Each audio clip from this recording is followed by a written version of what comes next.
couldn't talk about, weight maintenance without talking about body love, because in order for you to maintain a weight, you need to love that body that you're in, right? So before going to that, I'm going to talk to you a little bit about what a successful weight loss curve is. So maybe some of you who here heard some of my talks and seen this kind of successful weight loss curve. Okay, good.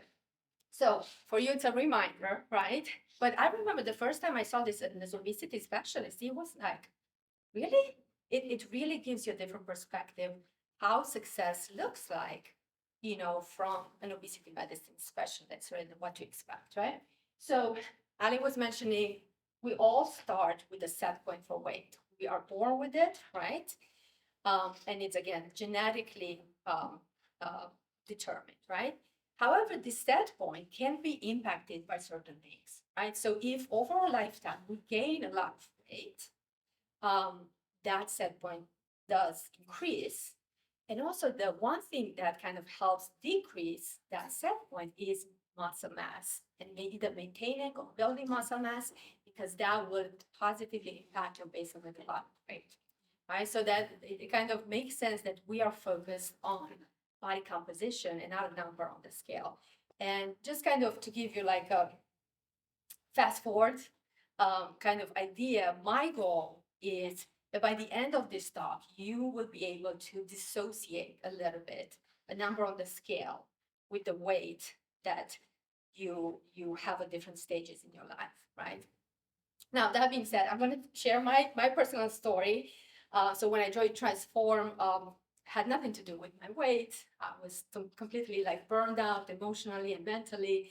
And what I found after 7 years of practicing obesity medicine is that I didn't love my body. And I was even thinner than I was right now. And that was like, I found these jeans in my closet after like 3 months of Transform. And it was like a pair of jeans that I wore before I got married, like Eastern European size 0, right? And I remember looking at those jeans and I said, I remember getting in these jeans and feeling fat. So, and there's no way I can ever get in these jeans. So my conclusion to that is like, there's never going to be enough.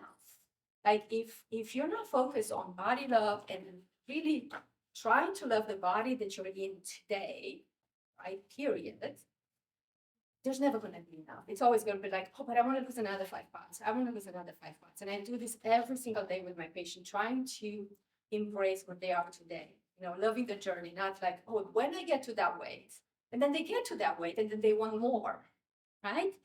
So going on the successful weight loss curve as obesity medicine specialist, so we start at that set point. We lose weight, like if we put, really good intervention in place, typically the most weight we're going to lose is around 6 months. And what happens at 6 months, that's typically our lowest point, right, in weight. And it varies, like everybody is a little bit different. But what happens around 6 months, or about 14%, anywhere between 40% and 30% weight loss, is that the metabolic adaptation kicks in, right? The metabolic adaptation, for those of you who are not familiar, is basically your reaction, your body's reaction to weight loss. And it means increasing ghrelin, which is our hunger hormones, suppressing satiety hormones, and also decreasing your basal metabolic rate. So those are just survival mechanisms our bodies try to protect us once the weight, our body weight decreases more than 40% of the initial weight, right? So then metabolic adaptation kicks in, and then we're going to have a weight gain. And everybody goes through this curve at some point in their life, right? And if you haven't, like, I would love to talk to you. Right? But the idea is that you then regain the weight, and if you're able to stabilize it, that's actually what success is. So I haven't met a single person that I know that was able to maintain this lowest weight and enjoy life. Okay, so that's what. So, and that's okay, because this is where I see it as optimal way, right? So we have the lowest weight, we have the optimal weight, and if we're able to maintain this, by the way, it's not a flat line because where life is like the up and down, right? And then this is success if we're able to maintain that, right? Well, then life happens, and you say, okay, I learned to love this body where I'm in, but okay, stuff happens, and we do emotionally, stress it, whatever, right? So then we go to a higher weight. For me, that is like it starts to become a vulnerable weight, in which like, okay, I am understanding that I'm pulled in a lot of directions, and it's okay, and I choose my indulgences, but I know that the effect that they're going to have on my body, um, I have to be okay with that, right? So typically, like for me, and this is for me, and I don't put numbers because it's going to be different for everybody, right? So it's kind of like about the same, about the same number of pounds between my lowest to my optimal, what I feel like, okay, this is good. I feel happy. I love my body and I can enjoy life. It's like the same amount of pounds going past that. Like I'm feeling a little bit comfortable, vulnerable, but it's okay because I'm going through a lot and my energy is split between certain things. And this is where your optimal health, it's kind of decreasing a little bit on your priority list. It's still on the list. I would say it's still like higher than half. It's in between the top and the halfway, right? But it's not the number one, the top things, right? So really to get to your lowest weight, your weight loss and weight management, it has to be like really up at the top, right? Because you have to be really consistent and you have to optimize and put more tools, right? However, so this is like, again, a vulnerable way. And then if I keep going, then I get to a point in which I say, okay, this is enough. I'm going to stop here because now I'm getting a hard time, uh, you know, having that self body love. And the goal is like, this is uncomfortable. This is uncomfortable, right? It's just different feelings and different emotions. And so instead of looking at the successful weight management, I call it the body love curve. And I would challenge you, for all of you guys, to make your own curve because you all have this. You just haven't put a number on it, right? And we're gonna go a little bit further, and then I'm gonna get to the nutrition part. But the idea is that we have to start with loving our body, and we have to also be understanding that there are different seasons in our life in which it's okay to not be at our optimal weight. And it's okay to be at, maybe like at the vulnerable weight, right? And that's kind of like my take on this. So now, if you create that and you focus on loving your body, then I believe that you're able to do a more loving assessment and say, okay, this is where I am right now. I know that for optimal health, I need to be consistent. I need to be intentional about protein. I need to be careful with my carbs, especially if I have insulin resistance, right? So that means that I need to process my emotions well, but no, that's all energy, right? And if you are in a very stressful season of your life, you just have to be honest with yourself and say, that is just not doable. That is not kind to me to put that goal, right? So would it be so terrible to say, okay, I'm okay being, I don't know, 5, 10 points above my optimal weight because again, my body is it's dealing with a lot of things, right? Mentally, emotionally, all that stuff, right? So I think it just helps you get a little bit of understanding to the things we put on our bodies, both physically and emotionally. And then you have a realistic goal, right? So many times I have this conversation with my patients. They start telling me about all the things that are going in their life. And in my mind, it's like, why in the world would you want to lose weight? This weight is a stress on your body, right? So whether you have physical illness, physical stress, whether you have mental stress, whether you have emotional stress, right? That is important to assess and take into consideration and say, okay, maybe weight loss is not a kind goal for me to choose right now, right? And by the way, maintenance, and I believe in this 100%, maintenance is always a success. Maintenance is not a lack of weight loss, right? It's not a failure to lose weight. Maintenance takes hard work and it's always a success. Okay, so moving on to mindset a little bit. So when I look at setting, helping my patients, set their goals, it's also the mindset that I can eat whatever I want, wherever I want it. However, I choose to eat this way because this is how food affects my physical health, my mental health, my emotional health. So then they feel empowered. It's a choice. It's their choice to do low carb. It's not like, oh, I can't have the bread. I can't have the sugar. Yes, you can. You choose not because you feel better and things are different for you when you eat that way. So if you go into a lifestyle change with that mindset, it's a totally different conversation. And that's when diet fatigue doesn't set in because you're not following the diet, you're really following the lifestyle, right? And it takes about, for my patients, it takes about over 6 months to even grasp that concept because we are so used to, oh, diet, no diet, diet, no diet, right?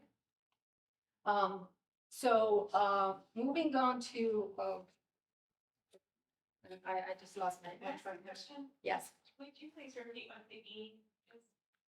For me, it's like when I had enough. Excessive? Enough. Enough. Yeah, for excessive. Like that's kind of your ceiling where you say, I'm not going above this, right? Right? I'm sure all of you have like, okay, if I see this number on the scale, that's enough, right? Then does that mean the health moves up on the priority list, like shoots out? Yes, then Their threshold? yeah. So typically when you had enough, you're changing your priorities. You're like, okay, this has to become a priority because I'm starting to feel, discomfort. Okay, so yes, I do have. So,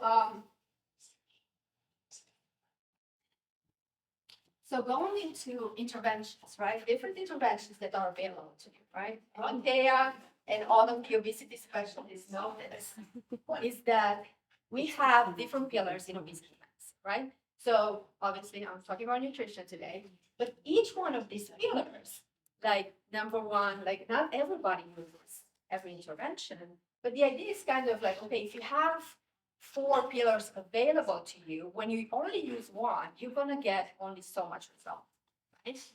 And then if you get stuck, you have to reassess, can you optimize this pillar more, or is it time to get another pillar in, right?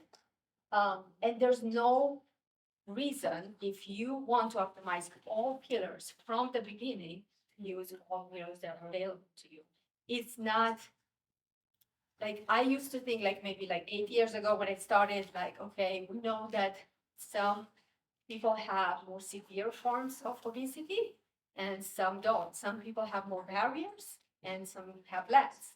And I used to think that the more barriers, the more tools you need. I really think that you can use all the tools if you have barriers or not, if you struggle with obesity weight management, you can start with all of them at the same time. What I don't typically recommend is choosing one without implementing, which I think is the foundation, which is the nutrition and behavior modification. So if you can lose weight just with medications, right? You can lose weight just with behavior modification, right? You have the new or all those behavior programs that work. You can lose weight with exercise again. But the nutrition is where the habit begins, right? So the other reason I talk about all the pillars is because life happens. So if you have 4 in place, guess what? Life happens and it knocks out this pillar. Or let's say your plan doesn't cover your GLP-1 anymore, right? Then you can pivot and say, okay, I can focus more and optimize this pillar, or I can do this pillar, or like, right? So you have a little bit more flexibility. You become more resistant. Your weight won't fluctuate as much the more tools you have. Kind of think of them more like your anchors, right? All right, so going back to insulin resistance, and we're getting more a little bit about nutrition. Okay. So insulin resistance, I like to think of it on a practical level as carb intolerance, right? So the symptoms of somebody's carb intolerance, the first thing is gaining abdominal weight. So typically, if somebody says, you know what, didn't have a weight problem until like mid 30s, and then as soon as I hit like 35, all my weight was around my waistline. That is when they started becoming insulin resistant. So the earliest indicator is abdominal weight gain. Then you get into energy, fatigue, increased hunger, carb cravings, right? And typically, the way I like to explain this is that when you eat above your carb tolerance, your body will say, this is too much. I can't process that. Let's store. So it's going to store those calories around your waistline. That's like an energy bypass. So of course you're going to be hungry. Of course you're going to be tired, and you're going to crave more carbs because guess what? Carbs increase your food chatter and feed into your cravings, right?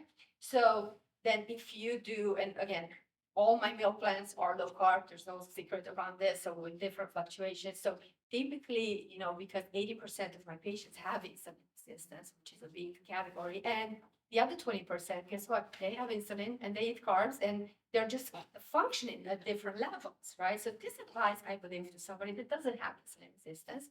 And really, it explains why we sometimes feel crummy when we overeat our carbs, even if we don't have insulin resistance, right? So, in my opinion, managing the carb intake, it really helps with these symptoms, not just with weight loss. It helps your focus, your energy, and all of those things. However, I would say that I absolutely love my carbs. I know you can tell that from my talks, but I absolutely love my carbs, and sometimes I get in trouble, and I kind of identify my uh, my kind of danger zone and danger foods that I don't trust myself moderating. So I think it's really powerful to know your weaknesses, to say, okay, this food I can't tolerate. For me, those are the Tostitos with a queso dip. Like that is my pedestal food. So when I need comfort, like you could put chocolate around me, I couldn't care. But you give me some Tostitos with like a queso dip, that is it, right? So I know, and then Doritos after that. So I know I don't keep a family size of Doritos or Tostitos in the house because I will find it. It'll be like 11 o'clock and I'll find it. And my kids know when they see me eating their kids' package of Doritos, they come to me and say, Mom, do you want to split that bag? Because they know that's like, it's my comfort food. And I said, you gotta, help me out and split this with me, right? So I'm sure every single one of you have a pedestal food, right? And they're all different because we tend to associate them with an experience, right? So when we talk about the carb ladder, I think this is practical on a day-to-day basis, kind of looking at different foods and how the carb content goes up, right?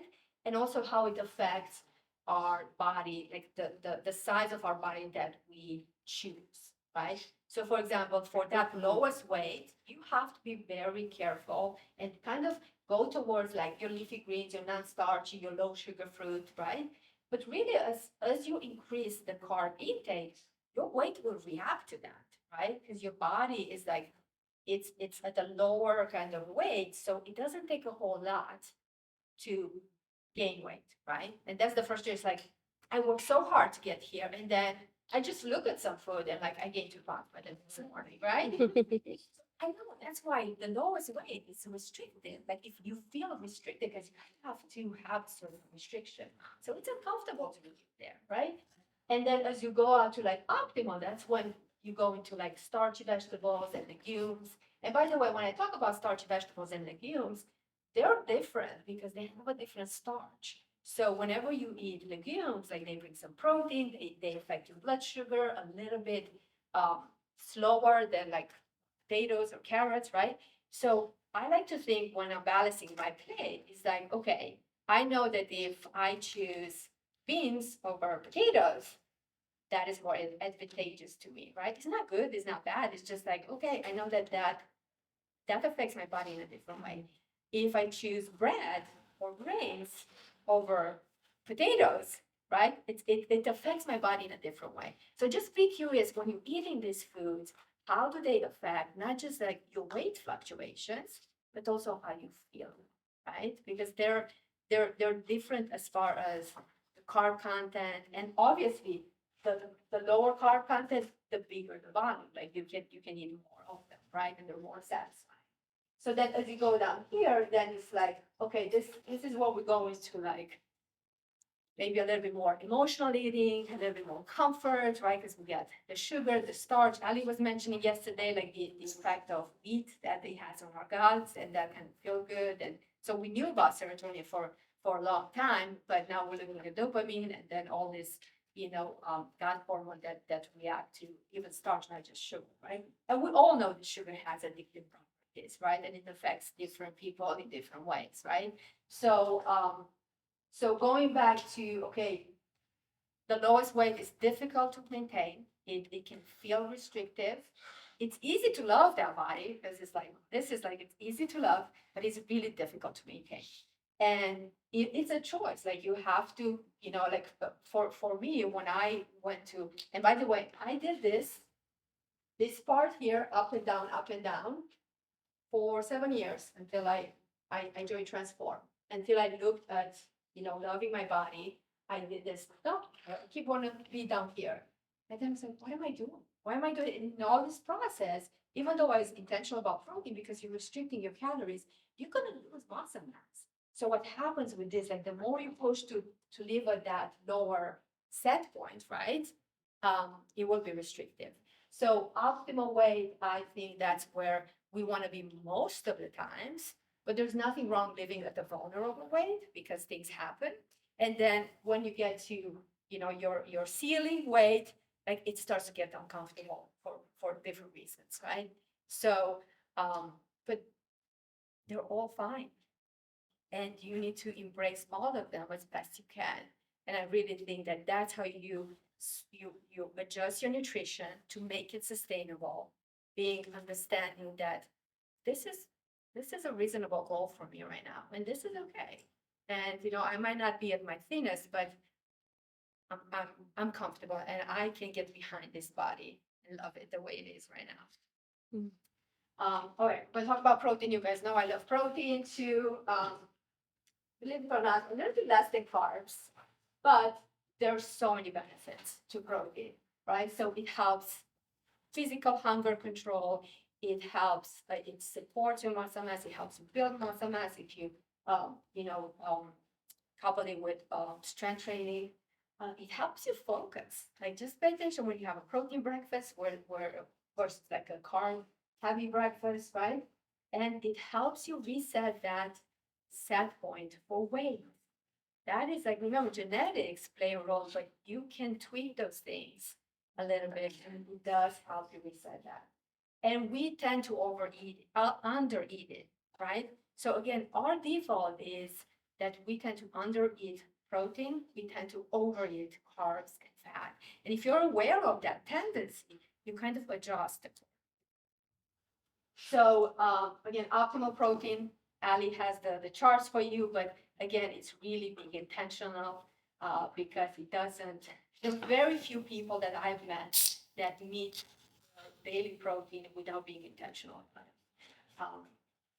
All right. So fat makes us feel good. It has, an effect on, again, our serotonin, dopamine, and also increases fullness, satiety. It's also very easy to operate, right?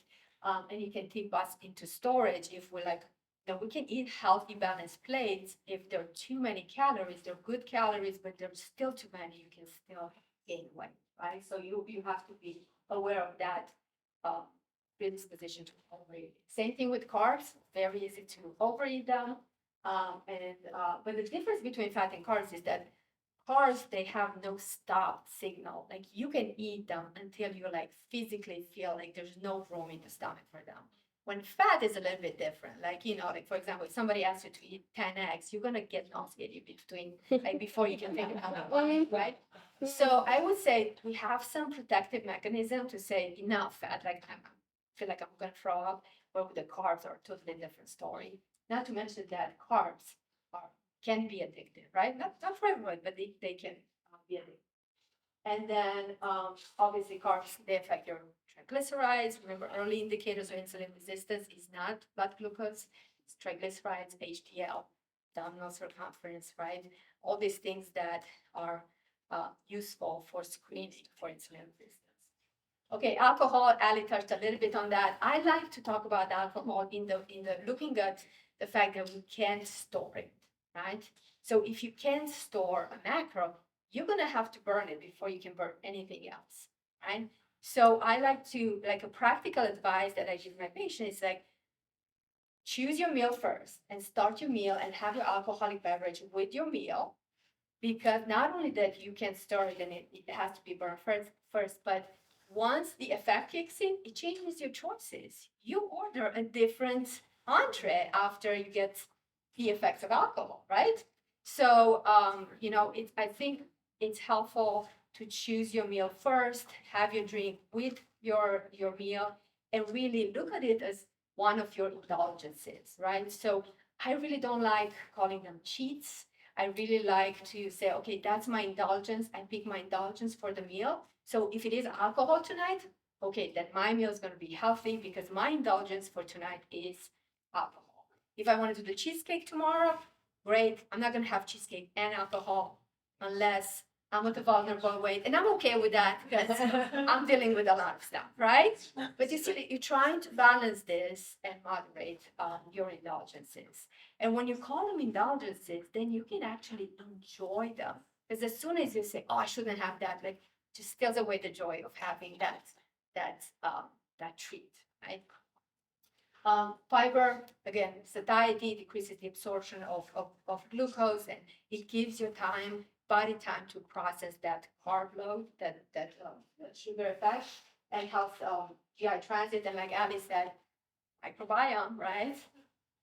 There's a lot of exciting things with that. So there's a lot of what we don't know, and we tend to undereat fiber, right? So we tend to undereat protein and fiber. We tend to overeat carbs and fat. Know of those kind of predisposition. Adjust and start first with choosing the body that you are comfortable. It's your choice, and adjusting your nutrition to match that. So if I'm going to leave you with like 3 takeaways things is love your body first. Know how food affects not just your weight, but your emotions, your mental health, your focus, right? Your energy, and adjust your nutrition to give you the body that you choose to be okay with. Thank you.